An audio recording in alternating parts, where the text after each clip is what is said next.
Selamat pagi, salam sejahtera. Terima kasih kerana bersama dengan saya di Nazilin Unity Channel. Ini kenyataan dan keputusan terkini daripada Anwar Ibrahim yang paling menarik pada hari ini.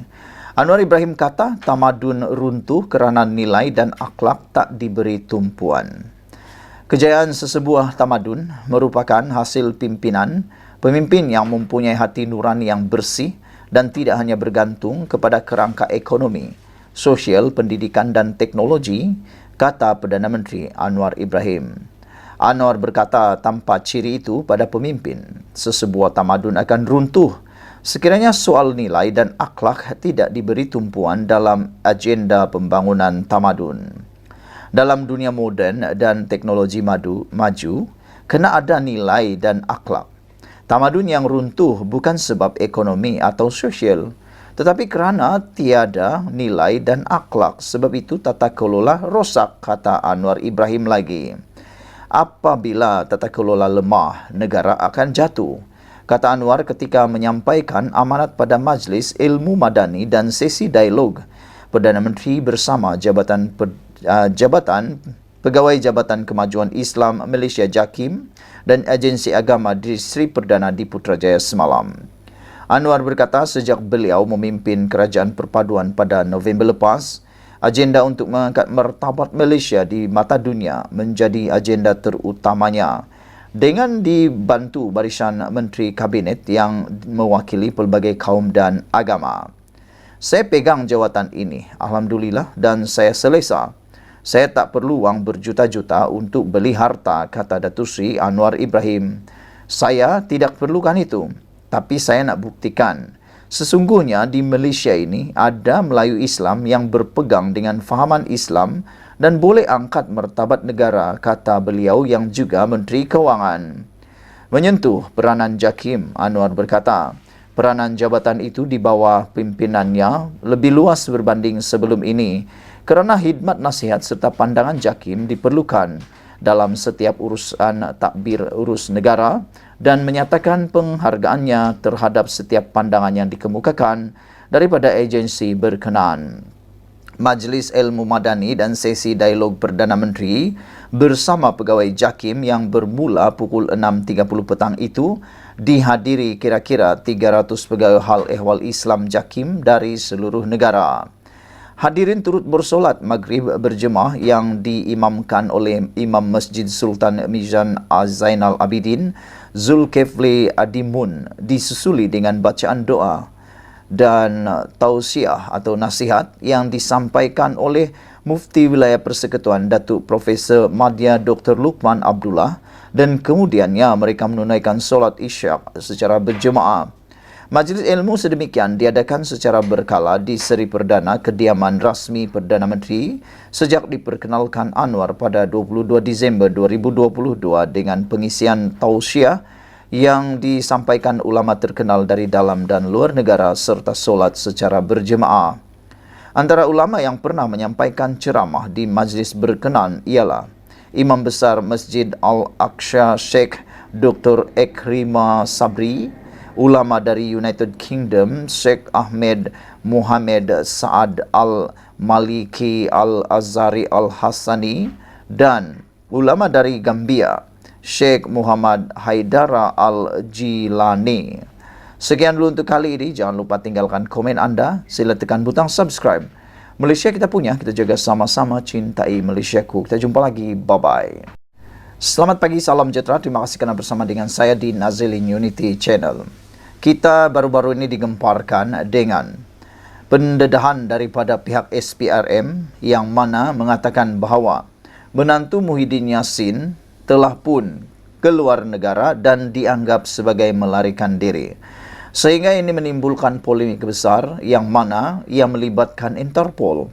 Ada banyak kata bahawa beliau dipaksa dipaksa pulang tetapi tak mahu dan tak lagi pulang-pulang.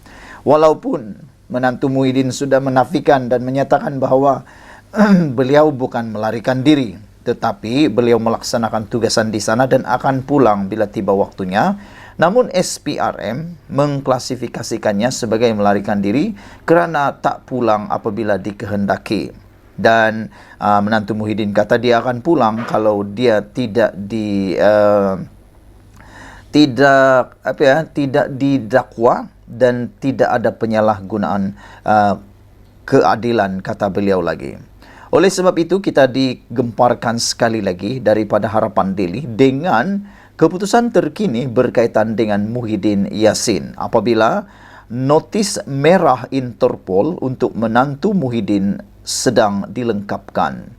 Makna kata, memang sah kalau notis merah Interpol ini telah selesai diisi, maka Interpol ataupun polis antarabangsa boleh menangkap menantu Muhyiddin ini pada bila-bila masa jika mereka temui kalau notis Interpol, merah Interpol ini telah pun selesai dilengkapkan.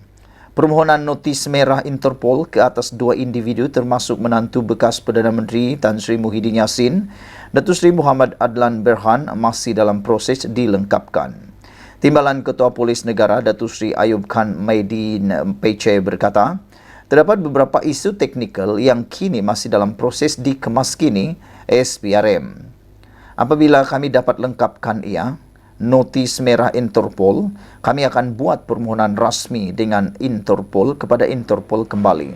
Katanya kepada pemberita selepas menyempurnakan majlis serah terima tugas pengarah Jabatan Siasatan dan Penguatkuasaan Trafik di Pusat Latihan Polis Kuala Lumpur hari ini. Turut hadir pengarah Jabatan Siasatan Jenayah Bukit Aman Datuk Seri Muhammad Suhaili Muhammad Zain serta pengarah Jabatan Integriti dan Pematuhan Standard Bukit Aman Azri Ahmad. Bulan lepas, Ketua Pesuruh Jaya SPRM Tan Sri Azam Baki memberitahu media bahawa Muhammad Adlan 48 tahun dan Mansur Saad 69 tahun dikehendaki tampil ke SPRM bagi tujuan pendakwaan kes rasuah dan penyelewengan berhubungan projek berkaitan pendaftaran, pengambilan serta penyimpanan biometrik pekerja asing di sebuah kementerian. Sebelum ini, hasil semakan dengan Jabatan Immigration mendapati kedua-dua individu terbabit meninggalkan Malaysia masing-masing pada 17 dan 21 Mei lepas dan tiada rekod masuk kembali ke negara ini. Mengulas lanjut mengenai siasatan berhubung dakwaan ahli Parlimen Ipoh Timur Hod Lee Chuan Ho menghina agama Islam dengan mentafsir sendiri ayat Al-Quran, Ayub Khan berkata, dua laporan polis telah diterima berhubung kes itu. Lee telah selesai diambil keterangan di Ibu Pejabat Polis Kontijen Perak pada Selasa lepas dan kes itu disiasat di bawah Seksyen 505 dalam kurungan C Kanun Keseksaan serta Seksyen 233 Akta Komunikasi dan Multimedia 1998, katanya lagi. Sebelum ini, Lee memohon maaf secara terbuka atas tindakannya memetik ayat Al-Quran dalam satu video di laman media sosialnya baru-baru ini dan menjelaskan bahawa dia sama sekali tidak berniat menyentuh sensitiviti masyarakat Islam. Mengenai perkembangan siasatan dakwaan kes gangguan seksual dan fitnah membabitkan pendakwa bebas serta pempengaruh media sosial De Mondi Tato, Ayub Khan berkata setakat ini 10 individu telah selesai memberi keterangan dan beberapa individu lagi akan dipanggil. Sekian dulu untuk kali ini. Jangan lupa tinggalkan komen anda. Sila tekan butang subscribe. Malaysia kita punya, kita jaga sama-sama. Cintai Malaysiaku. Bye-bye.